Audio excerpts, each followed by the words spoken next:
Good afternoon, everyone. Welcome to the MCAP webinar. As you filter in, go ahead and say hi in the chat and let us know where you're calling in from.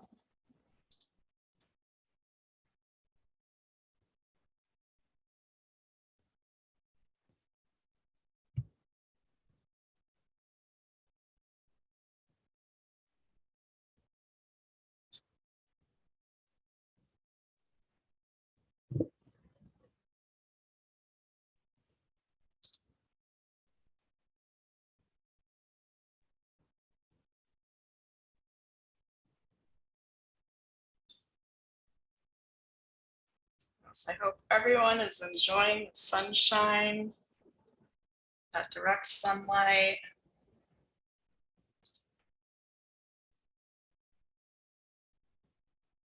Everyone is enjoying second winter.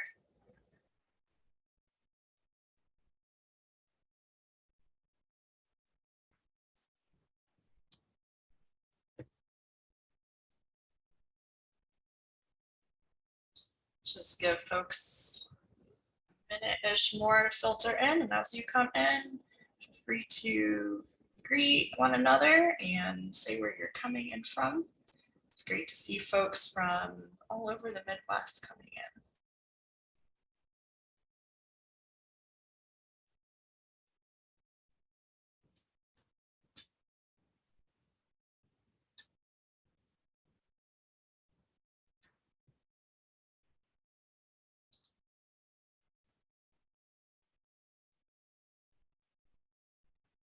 Great. Well, we're going to kick this off for our monthly webinar here.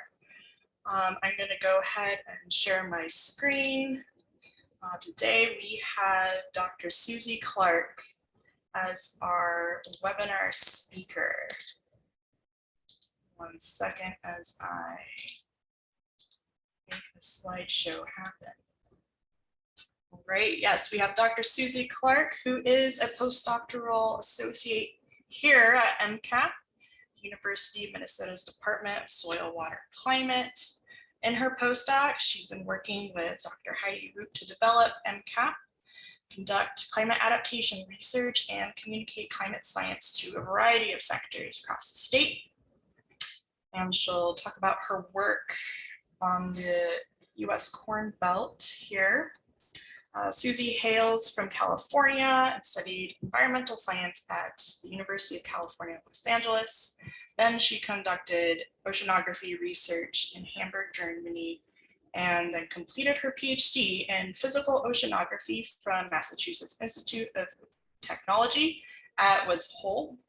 She's an outdoors enthusiast who's focused on climate change and outreach across her work. So we're really excited to hear what she has to present to us today. Before we get into the exciting things, we're going to offer a few friendly reminders about the logistics of this webinar. We will end by 1 p.m. So you'll be able to get back to your late lunch. And all participants will be muted during the presentation. And then at the end, we'll have Q&A, both mic'd and or using the Q&A function at the bottom of the screen. This webinar is being recorded and we'll be able to share with you all where all the webinars are recorded. We post all our webinars online. So again, with that Q&A, it's a little bit of a Zoom one-on-one, 101. We have the chat here, and that's for you all to sort of say hi. Then if you have a question for a presenter, please use the Q&A function. You can either upvote others' questions, type in your own original question. And then we'll have a great time for discussion after our presentation. All right, so with that, I'm going to hand it over to Suzi. All right, thanks, Kat. Let me just get my screen up here. And a special thank you to Kat to hosting our webinar today. I know most of you are used to hearing my voice doing the introductions. Would have been a little odd if I introduced myself. So thank you very much, Kat. Okay. So are you seeing just my title slide? Yes, you're good. Excellent. So hello, everyone. Thank you all for tuning in today. I don't think I need to give much more introduction. Thank you for the great introduction, Kat. And you're all used to me hosting these webinars and introducing our speakers. But today I'm going to have the chance to talk a little bit about the research that I've been doing as part of MCAP. And this particular project is investigating stakeholder climate information needs in the US Corn Belt. And I'll get into the motivation and all of that in just a minute. But the main question motivating this research is, what climate information do agriculturalists need to aid their decision-making? And in this context, agriculturalist is sort of an all-encompassing term. It can refer to people who grow crops, and those range from corn to specialty crops such as apples. It can refer to people who raise livestock, and it can refer to, in our case, water resource managers, because that is a sector that we saw popping up quite a bit. And I like to start with a take-home message. If you log off right now, or if you tune me out from the rest of this webinar, you will at least know this take-home message, and you will remember the most salient point of this webinar, which is that agriculturalists want usable climate information from a trusted source to make management decisions and maximize their yield. Most of the focus from the research that we have done is on practical information that enables business-like decisions to increase profit and increase yield. But let's back up a little bit and talk about why we want to know this information and how we came to this conclusion. So agriculturalists make a variety of decisions on a variety of timescales, and this is already very well studied. They can make decisions on a daily or weekly timescale, and we would classify these as more tactical or operational decisions. And they include which section of the field to work in based on the weather or based on the infrastructure or staff availability. They also make decisions on seasonal timescales, such as whether or not to purchase crop insurance and how much fertilizer to purchase and when to apply it. And finally, they can make decisions on an annual or even interannual timescale. And these ones we would classify as more strategic decisions. And these include whether or not to install infrastructure, such as irrigation, and whether to hire or let go staff. And traditionally, agriculturalists have made these sorts of decisions based off of experience and based off of historical climatological knowledge. So the experience could be either personal or it could be passed down from generation to generation. But with the changing climate, the knowledge that was used to make these decisions may no longer apply because climate change will affect seasonality and variability. And these are just a few examples. This is by no means an exhaustive list, but for example, climate change could affect the timing and the amount of precipitation. We project that in Minnesota, for example, that rain will become more irregular with longer dry periods followed by heavier rainstorms. Of course, climate change will affect average temperatures, and it could affect particular derived temperature issues such as timing of the last freeze or timing of the first frost, which are very important when making farming decisions. And so it becomes increasingly difficult for practitioners to make their decisions based off of historical climate data, because what we know as the past climate is not going to be our future climate. So one proposed solution to help people through this challenge is through decision support tools. And this is sort of self-explanatory, I hope, but it's essentially a tool that enables practitioners to make well-informed decisions. Some of them can be very broad and overarching. For example, they can talk about the climate information across a region. And some of them can be very specific. They can be tailored to a particular farm to allow a practitioner to understand the pros and cons of different decisions and the costs and benefits of those decisions. So there are decision support tools that already exist. They can help agriculturalists to decide, for example, whether or not to use cover crops, when and how much nutrients to apply, and whether to purchase crop insurance. And they exist all over the world, actually. But this particular study has been motivated by what is called the Dashboard for Agricultural Water Use and Nutrient Management, or DAWN for short. And DAWN is one of these broader decision support tools. It seeks to provide climate information in a very user-friendly way, such that practitioners can understand when and how much water and nutrients to apply. So DAWN is still very in its early stages. It's still in the developmental process. The tools are being created right now. And in order to make sure that the tool is most useful, we need to understand what is usable for the stakeholders. So we want to create information that is usable, but there's often a gap between what a scientist might think is useful and what a user actually finds usable. So typically, we define usable scientific information as information that is first relevant. So it has to be applicable to the situation in which the decision is being made. It has to be credible, so it needs to come from a trusted and respected source. And it has to be legitimate. It has to fit within the confines of the rules in which the decisions are being made. And at the intersection of those three characteristics is usable science. But how do we decide what information is simultaneously relevant and credible and legitimate? That's where we need input from stakeholders. So this can be achieved in a few different ways. We can engage stakeholders from the very beginning and ask for their input. That's kind of put under this broad umbrella term of stakeholder engagement. Many people are now turning to co-production of knowledge, which means that you bring stakeholders or data end users on from the very beginning, and you create the knowledge together using what they know and using what the scientists know. And then also we do this through iteration. So the researchers can create a tool or they can produce information. They then share it with those that they hope will use it. Those people use the information and provide feedback on how good it was or how usable it was. And the scientists then use that to improve their research methods and improve their information for the next time. So I've included these little figurines here on the right to kind of visualize the concept of stakeholder engagement that I'm trying to get across here. I want to emphasize again that this is by no means exhaustive. These are just 6 convenient little figurines that can represent different sectors. But there's a couple of things that are really important to note. The first is that the arrows go 2 directions, and that's this iterative process. The information is exchanged back and forth. It is not one directional.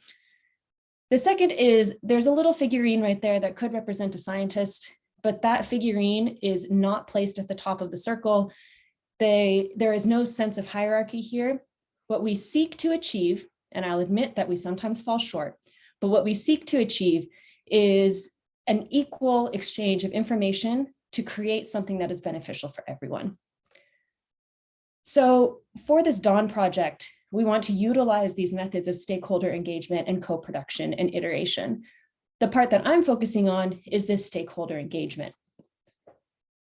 So we need to try to figure out what stakeholders need as we're creating these tools. And we're doing this through a method called document analysis, which is pretty straightforward. I'll walk you through it. First is that we collect documents that discuss a particular theme. And in our case, this is climate information needs across the US Corn Belt. And a document can refer to what some would think of as the peer-reviewed scientific literature, but it can also refer to a variety of different sources. It can refer to research that has not been peer-reviewed. It can refer to papers that have been produced by community groups. It can refer to any exchange of information that has been published in the public sphere. Once we've collected the documents, we then code them for predetermined themes. So we actually decided on these themes beforehand in order to guide our coding process. And when I say coding, I mean simply that we read through a document and we label sections of the document that fall under the certain theme. So these are our 5 themes: communication, data and monitoring, government programs, research standards, and social issues. You might be wondering how this relates to climate information. For example, data and monitoring is an overarching umbrella term, but underneath that we have specific codes, and those codes could be forecast data, satellite data, or it can refer to the kind of data, such as precipitation or air temperature, or soil moisture. So these are just the groups that lump all of those really specific codes together. And once we've gone through all those documents and we've labeled them, we now have what was once qualitative information, and we've made it quantitative.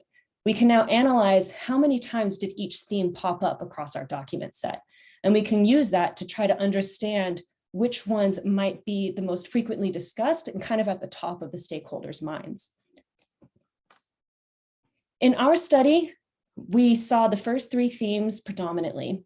We actually did not see research standards or social issues at all across our document set.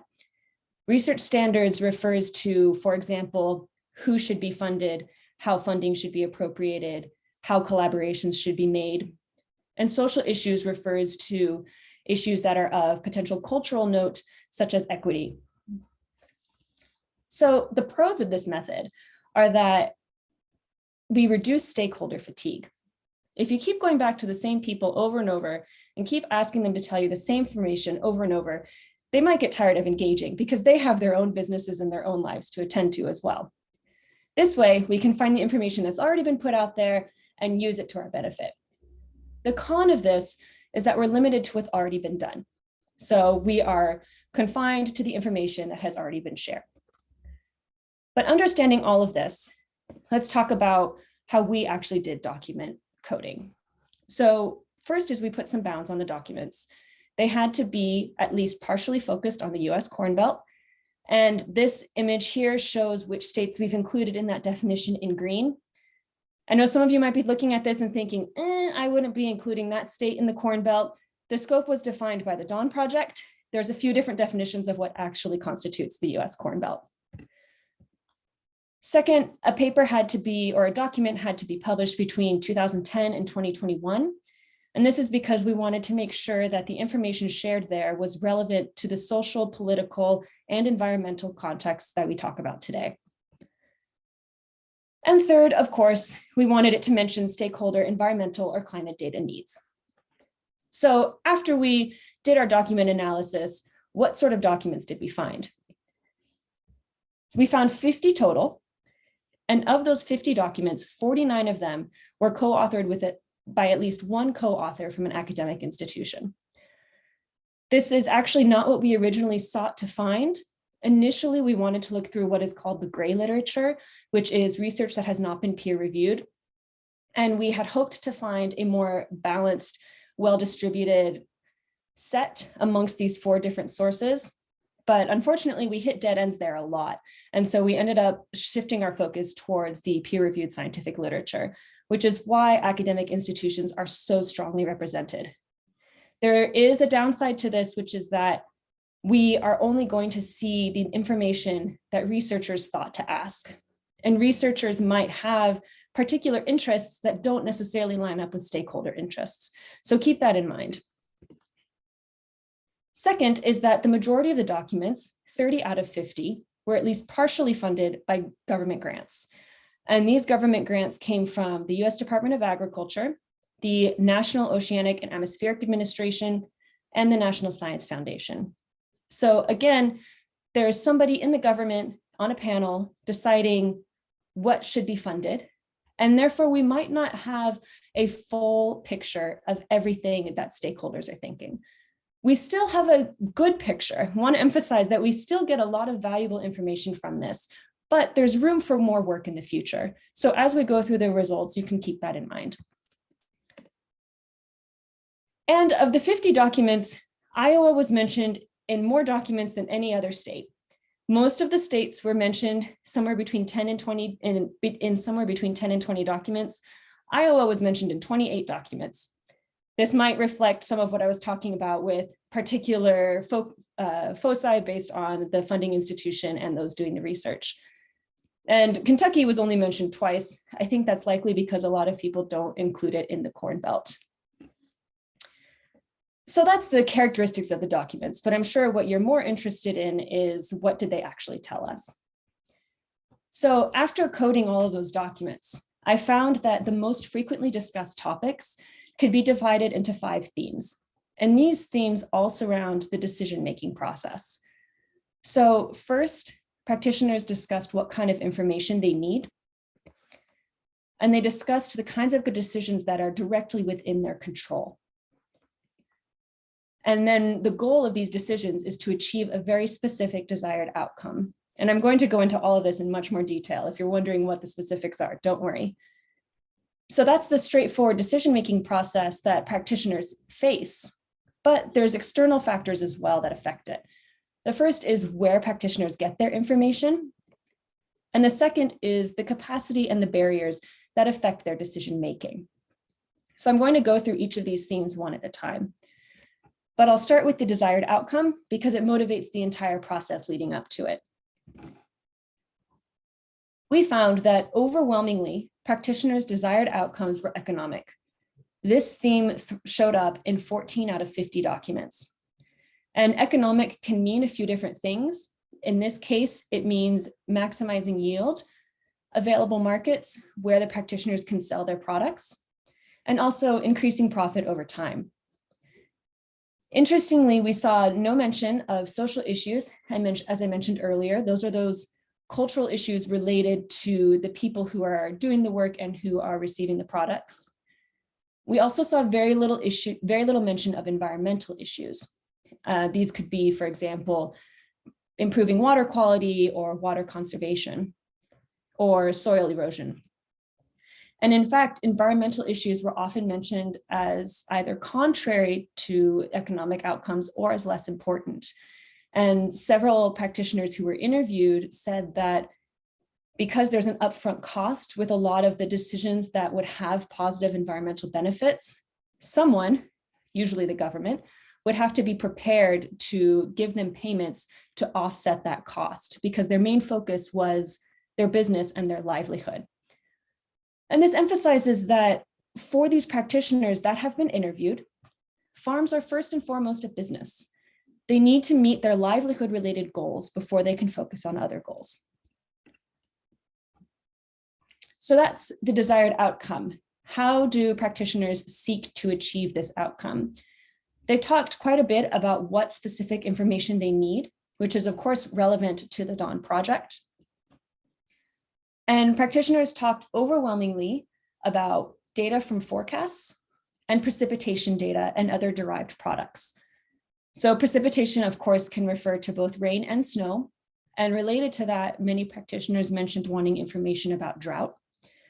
And related to that are issues of soil erosion and soil moisture. And these are the codes that popped up overwhelmingly more than other kinds of data. What I found particularly interesting was that although they mentioned precipitation frequently, they did not mention air temperature frequently. And from a non-agriculturalist perspective, I would link those two together because I think they're both weather related. But this doesn't necessarily mean that air temperature is unimportant. Rather, it might mean that practitioners care more about derived temperature products. And these could be first and last frost, like I mentioned earlier, or extreme heat days, or temperature variability in the spring. These sorts of products are more directly applicable to on-farm decision-making than, for example, air temperature, which is a bit more abstract.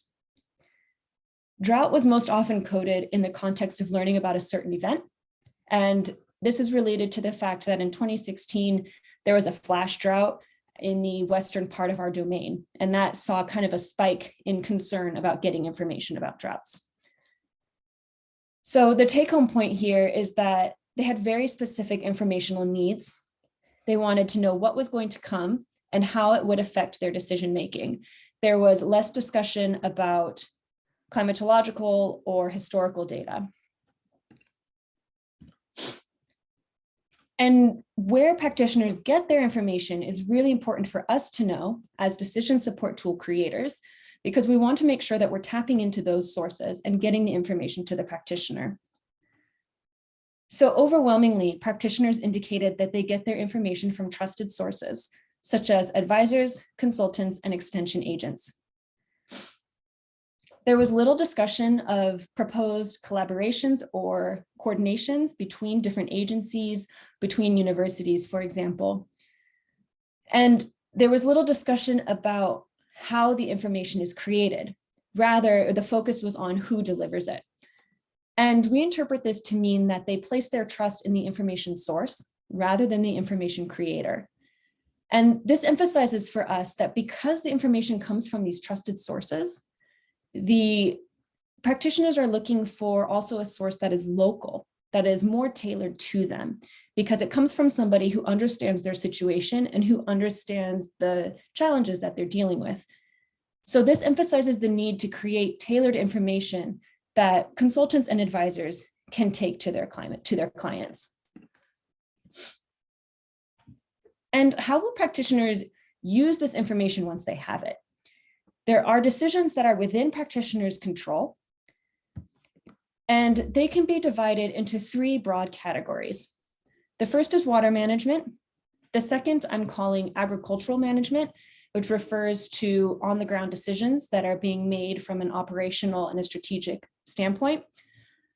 And the third is risk management, which actually overlaps quite a bit with the first two categories. So I'll explain all of that in a minute. But some examples of water management concerns that popped up frequently were irrigation and runoff. And I've put those two together because they're kind of more on the ground in the decisions to how the crop might grow. And then also the issue that was mentioned frequently was water storage. And this was mentioned by water resource managers, which was one of the sectors that came up quite a bit in our research. And these three different categories were often mentioned as a risk reduction or impact mitigation measure. So, for example, those who perceived an increased risk of unreliable rainfall were more likely to construct irrigation, and they were to try to mitigate the potential negative impacts of that irregular rainfall. And similarly with storage, water resource managers that were more concerned with water storage and release were also those that were more concerned with risks from extreme events such as drought. Some of the most commonly mentioned agricultural management decisions were cover crops, which is planting crops in between the cash crop rows to hold down topsoil, whether or not to till the field, so whether or not to turn over the top layer of the soil, and nutrient application, so how much to buy and when to apply it. And this overwhelmingly focused on nitrogen rather than phosphorus.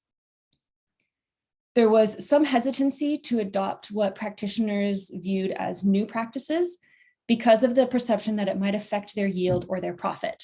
And this goes back to the ultimate desired outcome, which was economic. In many cases, practitioners viewed these upfront costs as the major barrier and did not mention the long-term potential benefits.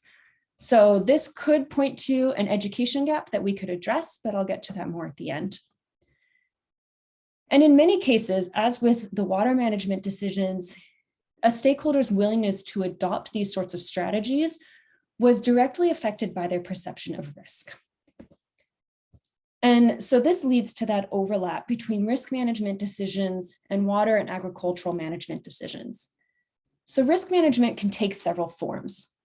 The risk versus the benefit of adopting a new practice, reducing the risk associated with extreme events such as drought, the perception of climate change risk, and using climate and environmental information in risk management decisions.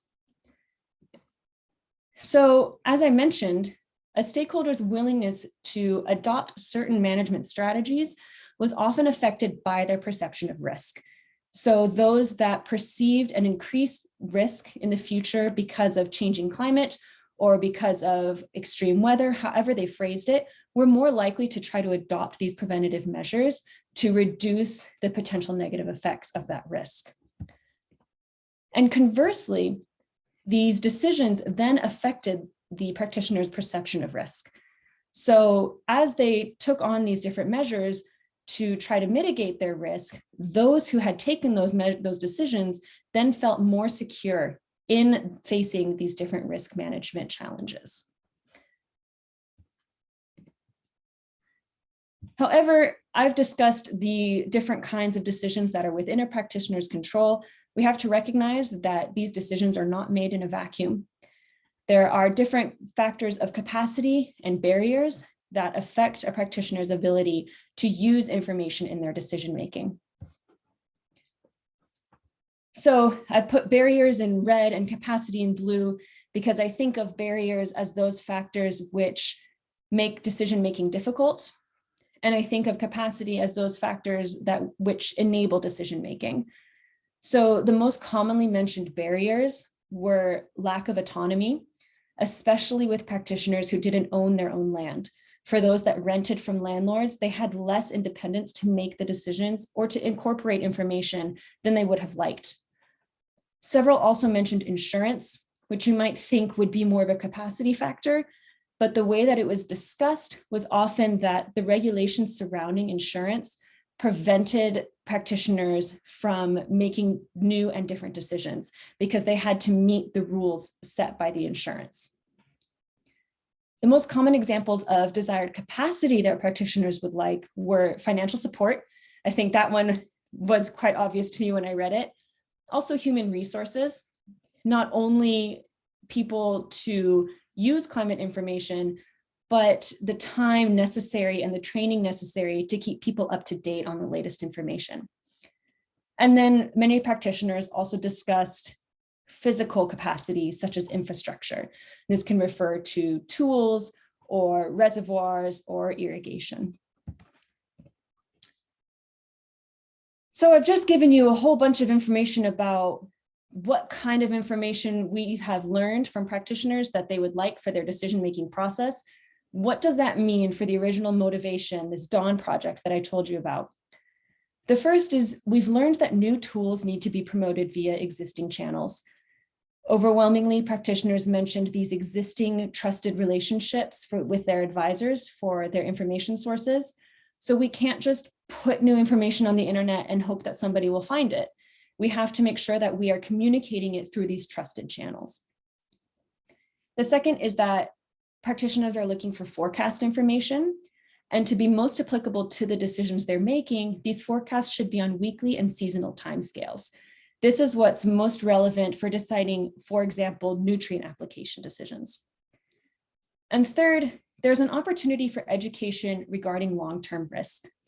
As I mentioned, a lot of practitioners indicated that the upfront costs of incorporating information in their decision-making was more of a barrier for them than any potential long-term benefits. And that might indicate a gap in the understanding of what the long-term risk looks like. So if we can educate in the trade-offs of acting versus not acting, then practitioners might be enabled to make well-balanced decisions over the long term. I have a couple of suggestions for where future research could go after this. The first is, because this was a document analysis method, as I mentioned, we're limited to the information that practitioners chose, researchers chose to ask. And I think it would be beneficial in the future to have more open public fora where stakeholders can freely say whatever is on their minds and we collect that information. Second, I think longitudinal studies would be very enlightening in this case. So basically following up on previous surveys to learn about how needs and priorities might change over time. So in conclusion, going back to this decision-making framework that I talked about earlier, we learned that practitioners in the US Corn Belt mentioned wanting forecasts about precipitation and water resources more than any other different kinds of data that we asked about. We learned that the decisions that are within their control can be categorized as water, agriculture, and risk management, and that their desired outcomes were primarily economic. In other words, increased yield, available markets, and increasing profit. Primarily, practitioners indicated that they get their information from trusted personal sources, and the capacity and the barriers that affect their decision-making can include financial support, government regulations, physical infrastructure, and human resources. And I would like to encourage those of you who are tuning in to think about what sort of decisions you're making in your sector and in your profession, and what your decision chart looks like, and to think about how environmental or climate information could fit into that decision framework for you. What would be your green bubbles that you would fit into this diagram? I'm asking that both from a curiosity standpoint to spur some discussion during the webinar, but also because MCAP would really like to know that information. As we are producing more climate information and projections for the state of Minnesota, we really want to know what is most useful for you. So I'd like to acknowledge, of course, my co-authors, Felix especially, who helped me code all of the papers, and our funding sources. And you're welcome to contact me after the webinar, but I think we have plenty of time for questions, so I'm happy to take those as well. And I'll pop this back up as food for thought. Thank you. Thank you so much, Suzi. Let's share some appreciation for that excellent overview. And we're going to move into Q&A now. We have a good chunk of time. So as a reminder, feel free to pop in the Q&A tab, or if you're more comfortable at this time, we can use the raise hand function and get some interaction that way as well. So Suzi, you have 2 questions already in the Q&A that you can see. So yeah, go ahead and take it away and I can monitor the other channels. Yeah, so I have a question from Lori about what kinds of documents were included in this analysis. So they were all, I believe 48 out of 50 were from peer-reviewed academic literature. So that means they were published in a scientific journal. I think I had 2 that were doctoral theses. Extension pamphlets are similar. We looked for extension pamphlets. We actually spent several months last summer starting with extension, thinking that was where we were going to find the most relevant information. As Melissa Kenny is actually here in the on the webinar, I saw her pop up. As the metaphor she used is we were trying to find the string to unravel it, and we just had a really hard time finding that string. No matter where we looked, we got dead ends. So in this particular study, they were all peer-reviewed scientific literature. I hope that clarifies that a little bit. And related is this question from Melissa. Of the 50 peer-reviewed documents I examined, how many were associated with the USDA useful to usable? We did see a lot of those. I would say somewhere between 5 and 10. I don't know the exact number off the top of my head, but that was a very valuable large-scale project that really looked at information sources for stakeholders and what kind of information they need. And there was actually a paper in there that was kind of really crucial to us in understanding the trusted information sources, because there was a paper published as part of that project that found that it was close advisors and consultants that really were the crux of information for stakeholders.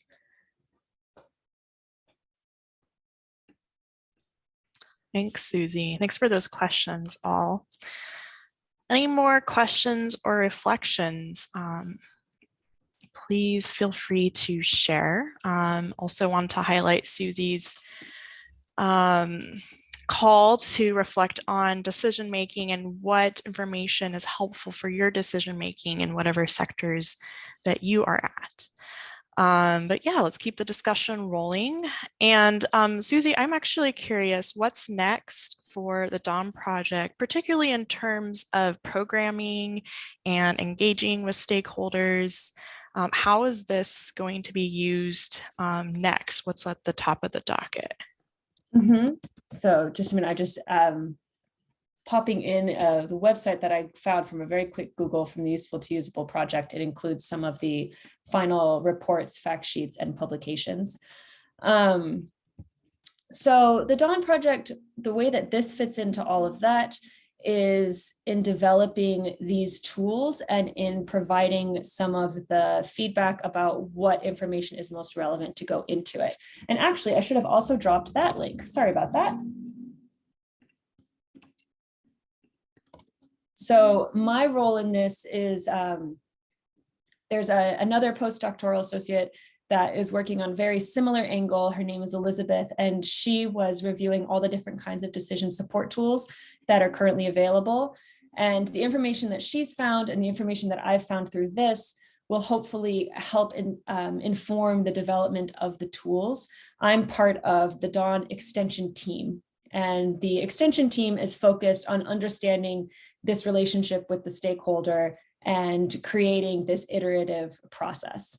There's different teams that are currently developing the actual tools. For example, there's another team that is working on education, and there's another team that's actually developing the website. It's a huge multi-institutional grant.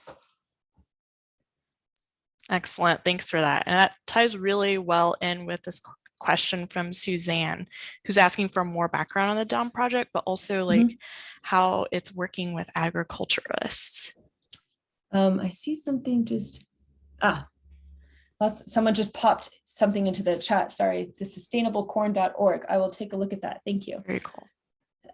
So the ultimate goal is that the project hopes that these tools will be used by agriculturalists, but we actually also had some people on the team who work directly with agriculturalists. We had a person on the team until recently, and I think he's just accepted a new position, who is part of the extension team, who actually worked with, oh, Melissa, I'm going to need you to pop the name of the particular company into the chat, if you know what I'm talking about, but works with farming consultants to help us understand what sort of information they are using most frequently.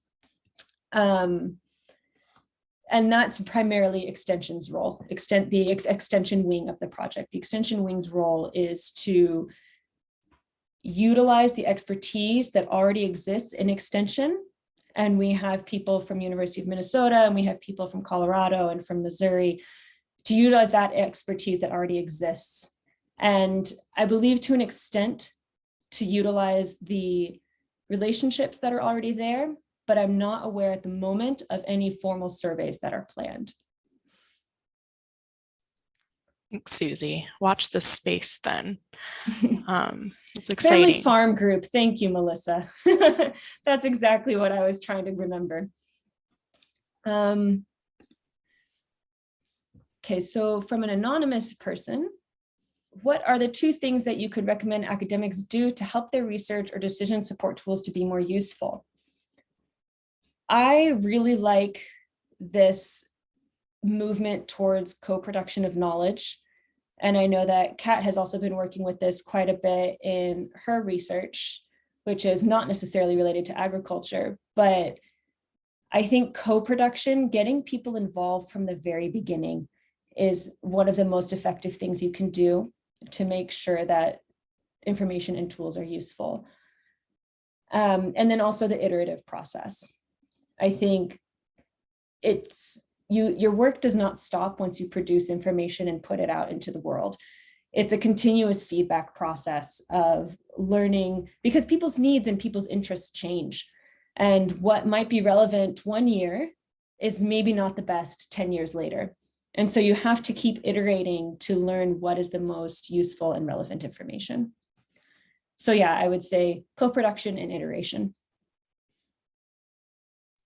Excellent. I saw that Melissa dropped a plug for UTU and Sustainable Corn, that there's a large body of literature on co-production if folks are interested in reading more. Mm-hmm. It's an entire field as well. So that's a good place to start. Oh, this is an interesting question. Oops, sorry, I meant to answer live. Greg asks, did your research address the question or make a distinction between what information is wanted in contrast to what information would be purchased if available? Asking what you want is different from asking what you want and will pay for. So that's a great question.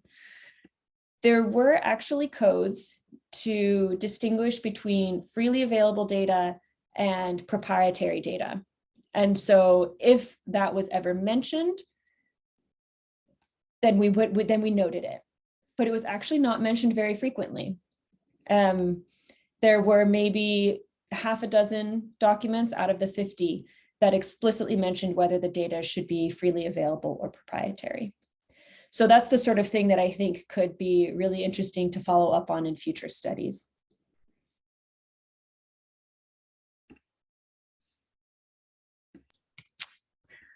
Excellent. Well, folks, if there are any other questions or reflections, feel free. I will sort of take this minute to gather questions. And I had a follow-up question to that is, when you're talking about longitudinal studies and aspects to look for through time, what are some of those aspects that are sort of the top of your priorities that you'd like to see? I think it would be really interesting to do these sort of studies almost over several decades, where you can almost see maybe climate change becoming more of an issue or becoming more readily accepted, or you could see certain practices becoming more accepted. For example, cover crops. Cover crops have actually been around for quite a while, but many people are still hesitant to adopt them as a strategy. And you might be able to see long-term changes in that perception if you did these sorts of studies over 10, 15, 20 years. The other thing that I think would be interesting to look for is the effects of specific events. So there was, as I mentioned, a flash drought, which just means a drought that occurs very, very quickly in 2016, particularly in the western part of our domain, so the Dakotas and Nebraska. And it would be interesting to see if those sorts of events change people's priorities and what they're concerned about.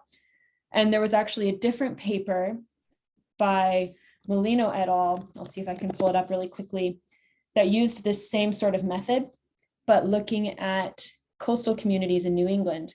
And they were able to observe the effects of Hurricane Sandy very clearly. And the focus of the documents that they coded changed prior to Hurricane Sandy and post-Hurricane Sandy. And so I think those sorts of events that affect people on a really personal level can be seen through these longitudinal studies. Super interesting. Yeah.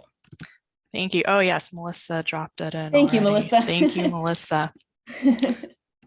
Awesome. So we're going to close out the Q&A portion for today then, and we have a few minutes spared. So if you could take this time to fill out our post-webinar evaluation, that would be super appreciated.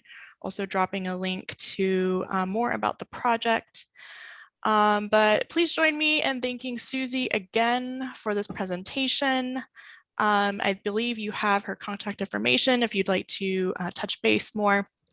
But yeah, if before y'all log off, you can take the survey, that would be fantastic. Thank you so much, everyone. Thank you all for tuning in.